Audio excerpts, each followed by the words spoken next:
Vem aqui comigo, porque todo mundo já ouviu falar em intolerância à lactose, ao glúten, desculpa. Lactose a gente já falou com a doutora Patrícia numa outra oportunidade. Hoje a gente vai falar da intolerância ao glúten. Será que alergia ao glúten é a mesma coisa? Você tem dúvidas? Manda no nosso WhatsApp, tá? 991765602, que é a doutora Patrícia Kurihara, que é gastro, tá aqui de volta para tirar as nossas dúvidas. Tudo bem, doutora Patrícia? Tudo bom, Fernanda. Prazer te receber de novo aqui. Muito obrigada. Olha, pra gente começar, vamos entender o que é o glúten. O glúten ele é uma proteína, né? Então é composto de duas proteínas, a gliadina, né? E a glutenina. Então ele é uma proteína. É uma proteína, diferente da lactose, que é um açúcar. Tá. Né? E é encontrada aonde essa proteína, o glúten? Principalmente trigo, centeio, cevada, malte e no Brasil, por plantação cruzada, daí aveia também. Entendi.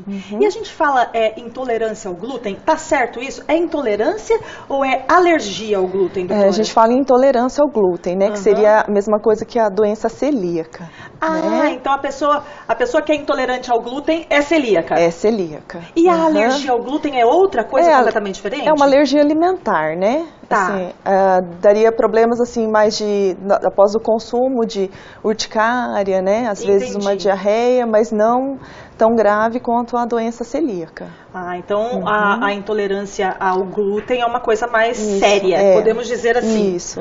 Tá. E a pessoa nasce com essa intolerância ou pode desenvolver depois de adulto? Na verdade, ela é uma doença genética, né? Imunomediada, né? Por essa proteína.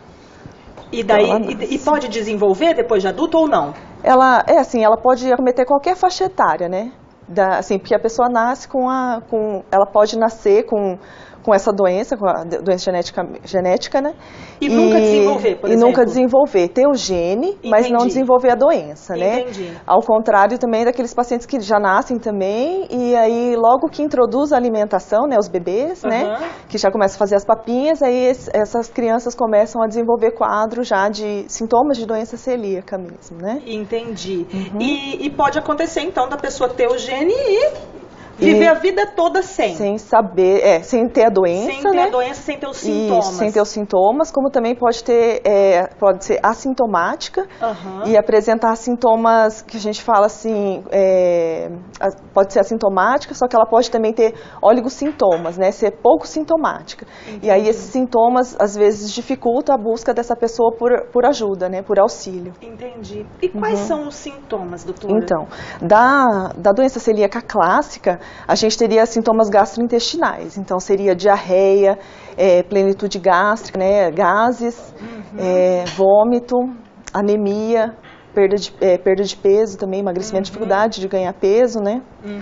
Daí já nos pacientes que são oligossintomáticos, daí são aqueles sintomas inespecíficos que a gente fala, que daí entra essas anemias também que tem difícil tratamento, né? Anemia por deficiência de ferro e de folato, que mesmo que a gente reponha, esses pacientes não recuperam. Olha. Né? Aí infertilidade, déficit de crescimento, infertilidade.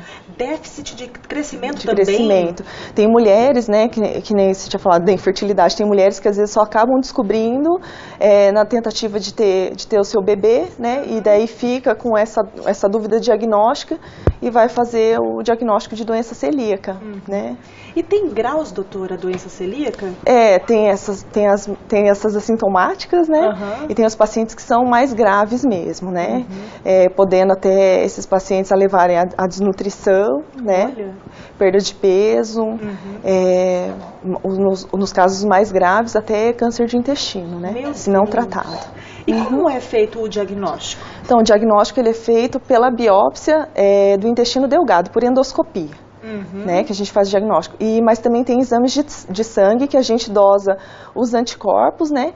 E também tem o teste genético, que a gente vai em busca daqueles pacientes que são oligossintomáticos ou que tem pacientes parentes, né, de primeiro grau, né? Porque às vezes o paciente é assintomático, mas tem um pai, uma mãe ou um irmão que é celíaco, né? Entendi. E daí fica sem um diagnóstico, a gente procura fazer a pesquisa genética desses pacientes. E tem cura, doutora? Cura não por se tratar de uma doença genética, né? Mas ela tem um controle da doença, né? e esses pacientes podem levar uma vida normal, né? Desde que faça o tratamento. A pessoa pode, por exemplo, igual na lactose, tomar uma lactase e comer alimentos que têm lactase, ou não? Não, não glúten podem. Não dá para tomar um negocinho antes de comer o glúten. Isso, não dá. Um pão. Não dá. A pessoa tem que se privar, então, desses alimentos, tem que se privar, doutora? isso. Por isso pro resto da vida. Pro resto da vida. Por isso que o diagnóstico feito de forma correta é importante, né? Por conta do tratamento, porque o tratamento envolve mesmo a alimentação isenta de glúten. É só isso o tratamento ou entra com medicação também pro resto da vida? É só isso mesmo. É só a alimentação mesmo? É o principal, é a base principal.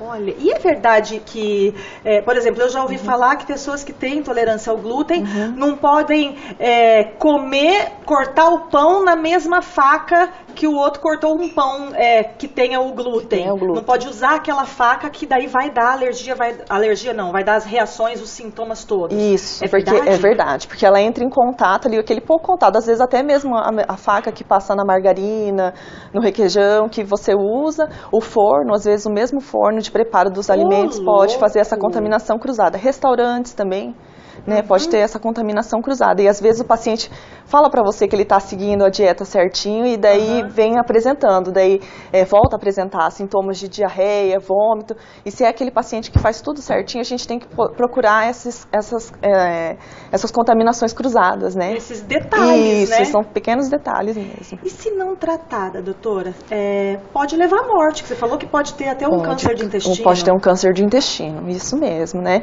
E daí as desnutrições, as deficiências de vitaminas e nutrientes, né? A infertilidade, né, também, que é uma coisa mais grave também para a mulher, né?